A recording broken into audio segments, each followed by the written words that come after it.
എന്നാ കഞ്ഞി കുടിക്കാൻ നിർബന്ധിച്ച് നമ്മളെന്താ കഞ്ഞി വെള്ളം കാണണ്ടെടുക്ക ആര് സുഹറയോ അതോ നബീസോ? രണ്ടുപേരും രണ്ട് ഭാഗത്ത് നിന്ന് കൈക്ക് ബിരിയാണിക്കാന്ന് പറഞ്ഞ ഒരേ നിർബന്ധം. നമ്മളെന്താ കഴിക്കേണ്ടത് ഇങ്ങക്ക് അറിയാല്ല. നായരേട്ടനെ പറ്റി തീർക്കണം. ഈ പ്രമാണി ജമുഞ്ഞിടത്തിലെ കുഞ്ഞാപ്പൂന്റെ ഉപ്പ തിരൂരങ്ങാടിക്കാരന്റെ ഉമ്മർ ആരായിരുന്നു അറിയാമോ മോൻ? അതൊന്നും പറയാതിരിക്കുന്ന കല്യാണമേ നമുക്ക് നല്ലത്. നമ്മളെന്തിനാ നമ്മുടെ നാവ് ചുമ്മാ ബെടക്കാക്കണത്? ഈ കുഞ്ഞാപ്പൂന്റെ മൂത്ത പെങ്ങൾ സൂരന്തി വളാഞ്ചേരിന്ന് കെറ്റുവനായിട്ട് തെറ്റിപ്പിരിഞ്ഞ് ഇവിടെ കുടിയിൽ വന്ന് നിൽക്കണത് എന്തിനല്ലെങ്കിൽ അതൊക്കെ പറയണം. നല്ലൊരു ബന്ധമായിട്ടാണ് ഞാൻ ചെന്നത്. അപ്പൊ ചെക്കനാവും മതി. ഇനി കല്യാണം അറിയാമോ ഇവൻ എന്താണ് നിക്കാഹിന് സമ്മതിക്കാത്തതെന്ന്?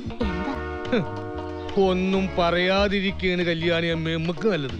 അതെങ്ങനെ അഭിരാനിക്കാ ശരിയാകുന്നേ? ഈ ചോദിച്ചതിനൊക്കെ ഉത്തരം പറയാതെ ഇങ്ങളെ ഞാൻ ഇവിടെ നിന്ന് വിടൂല.